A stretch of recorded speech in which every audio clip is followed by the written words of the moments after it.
Wow! आपने एक बात करी लेमन ब्रदर्स में आपने 60-60 घंटे आप काम कर रहे थे for G. A week correct? ये मुझे एक चीज़ बताइए 2008 में क्या आप लेमन ब्रदर्स में थे? यस। वाओ!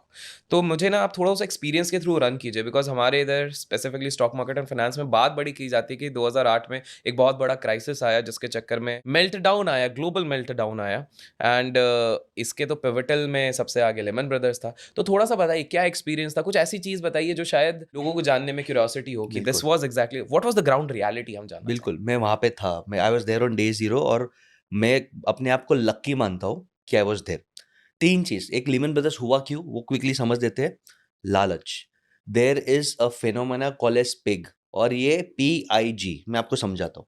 और जितने भी लास्ट 100 इयर्स में क्राइसिस आए और अगले 1000 साल में क्राइसिस आएँगे, सब में आपको ये पिग दिखेगा अभिषेक। ओके, PIG को पीछे से स्टार्ट करते हैं। जी इज़ ग्रीड, के बबल, ग्रीड, गुस्सो। जी के बाद आता है आई, इग्नोरेंस। सबको क्रिप्टो लेना है, क्रिप्टो लो। सबको गुड़गाँव में फ्लैट लेना है, गुड़गाँव में फ्लैट लो। क्या फेयर वैल्यू है, क्या लॉजिक है, नहीं। एंड लास्ट में जब फटता है तो पी इज़ पैनिक, तो ब्लाइंड में सेल करो। तो ये पिग सिंड्रोम ट्यूलिप क्राइसिस में हुआ था डच में 18th सेंचुरी में, लीमन ब्रदर्स में हुआ था, आगे भी आपको दिखेगा इंडिया में या जिधर भी बबल बर्स्ट होता है, ग्रीड, लालच, फिर इग्नोरेंस, रियल वैल्यू मालूम नहीं और आप पैनिक करते हैं। तो ये लोग ने क्या किया, जितने भी होम लोन्स थे, होम लोन्स अनडिजर्विंग लोगों को दिया। मैं शॉर्ट में समझाता हूँ।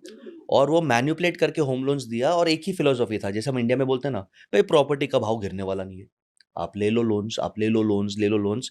और वहाँ पे एक टाइम ऐसा आया कि प्रॉपर्टी के भाव गिरने लग गए, लोगों की जॉब नहीं थी तो वो ईएमआई पे नहीं कर पाए। और फिर वो लोग ने ये लालच में लोन्स पे, आपने ₹10 का लोन लिया है, उस पे $1000 का सट्टा खेला, जिसे हम कहते हैं मॉर्टगेज बैक सिक्योरिटीज। तो वो ग्रीड के कारण लीमन ब्रदर्स फट गया। वहां पे ग्रीड आया, इग्नोरेंस आया। अगर तभी मार्केट पैनिक नहीं करता, 1 साल लिक्विडिटी रहता, तो अगर पैनिक नहीं करता तो लीमन बच भी जाता। तो ये पिग प्रिंसिपल ने लीमन को मारा, इकोनॉमी को बर्बाद किया और यही आप देखेंगे हमेशा आगे होगा।